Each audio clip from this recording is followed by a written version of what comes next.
भरोसे पर आए हो, उसके अनुसार आए हो, थोड़ा डीले कम करो।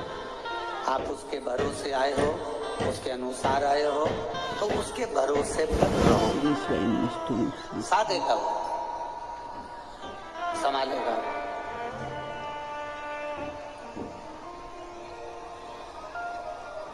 ब्रह्मा जी ने कहा आपके पिता कैसे दिखते हैं? भगवान नारायण ने कहा कि जल को देख लो, क्योंकि नारायण की जो उत्पत्ति है वो जल से है।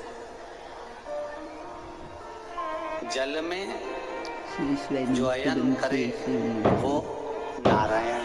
जल को देख लो, वही शिव है। जल शिव है।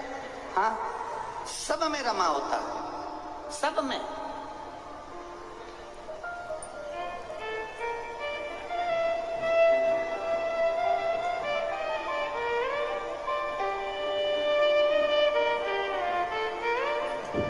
प्रत्येक शिव जी पर चढ़ा हुआ प्रत्येक शंकर के मंदिर में शंकर जी पे चढ़े हुए जल को आप आचमन कर सकते हो। प्रत्येक शिव मंदिर का केवल एक शंकर भगवान का शिवलिंग ऐसा होता है जिसके ऊपर चढ़ा हुआ जल का आचमन अपन नहीं करते। वो होता है पारत का शिवलिंग, पारे का शिवलिंग। कौन सा शिवलिंग है? पारत का शिवलिंग। पारे का शिवलिंग, एक शिवलिंग पारत का ऐसा होता है जिस पे चढ़े हुए जल का आचमन अपन नहीं कर पाते। बाकी के जितने शिवलिंग है, जितने शंकर भगवान के स्वरूप हैं, पाषाण का हो, लकड़ी का हो, जिस भी स्वरूप में हो, हीरे का हो, पन्ने का हो, सोने का हो, चांदी का हो, पीतल का हो, तांबे का हो, एल्युमिनियम का हो, लोहे का हो, जो शिवलिंग है,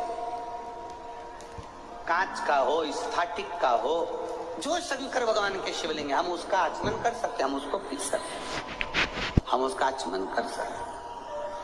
केवल एक पारस होता है जिस पर चढ़ा हुआ जल का हम आचमन नहीं कर पाते। उसी तरह जैसे पड़े हुए जल का आचमन साधारण मनुष्य नहीं कर पाता, उसी तरह भगवान शंकर के चरित्र को, भगवान शंकर के स्वरूप को, भगवान शंकर के स्वरूप को साधारण मनुष्य नहीं पहचान। बहुत कठिन है भगवान शिव को पहचान, बहुत कठिन।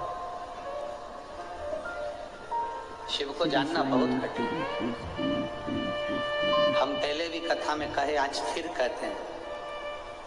आप लोग तो आ गए यहाँ कथा सुनने के लिए। कथा सुनकर 7 दिन में, आज 5 तारीख है, 11 तारीख को आप लोग चले भी जाओगे।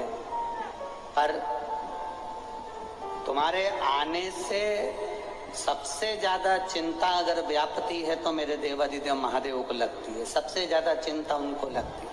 कारण क्या है?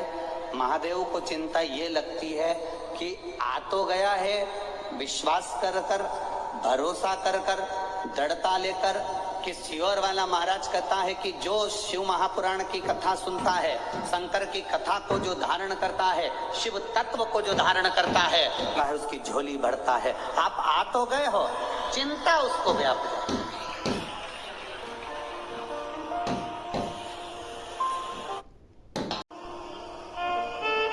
ये पुष्कर का मेला ग्राउंड, पुष्कर का ये मेला ग्राउंड है, ये कितना बड़ा है। और परंतु तुम जहां चले जाओ, अभी हम आ रहे थे, हमने देखा कोई वो ऊंट चलाने की गाड़ी होती है ना, है? क्या बोलते हैं उसको? छकड़ा गाड़ी। अच्छा, तो ऊंट की जो गाड़ी होती है, हाँ, इतने चतुर लोग कि वो उन्होंने देखा ये पंडाल पूरे भरे पड़े हैं, जगह नहीं मिल रही है और लोग जहां तहां बैठे हैं, तो वो छकड़ा गाड़ी को यहाँ बाजू में लिया है और उसके नीचे घुस के बैठ गए। बताओ उसका करे। आधे उसके ऊपर बैठे, आधे उसके नीचे बैठे, और ऊंट के पत्ते ठिकाने नहीं। अब ऊंट कहाँ गया वो अब मालूम। परंतु सबसे ज्यादा खुश आज ऊंट भी हुआ होगा।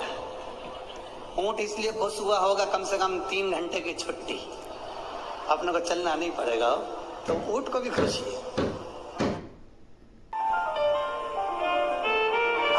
हो गए अपन इतने, आप चिंता व्यापे देवाधिदेव महादेव को, क्योंकि उसको मालूम है कि शिव पुराण तक पहुंचा है, खाली नहीं रखना है इसको, भेजना है, झोली मत कर, ये उसको मालूम है, उसके चिंतन में, उसके स्मरण में है। जल को देख लो और महादेव को देख लो एक बराबर, जल को देख लो और महादेव को देख लो एक बराबर।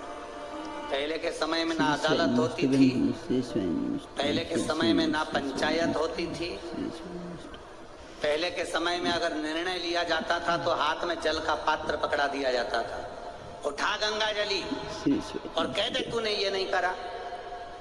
केवल जल का पात्र हाथ में पकड़ा कर कह देते थे कि तूने ये नहीं करा। जल का पात्र है क्या, जल का लोटा है क्या, जल है क्या? शिव महापुराण की कथा कहती है ये जल का जो स्वरूप है ये शिव तत्व है, ये शंकर का स्वरूप है।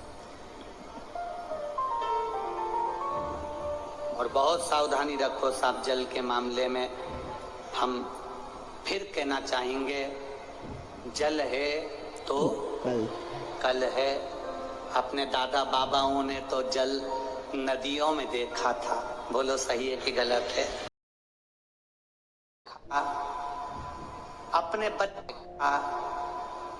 अपने बच्चों ने जल पानी की बोतल में देखा। अब आने वाली पीढ़ी हमको लगता है फोटो में देखेगी कि जल ऐसा होता था। हम नहीं बचा पा रहे,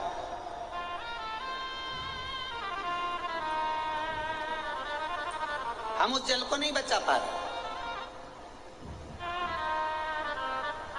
एक आपके राजस्थान का एक न्यूज़पेपर है पत्रिका अखबार।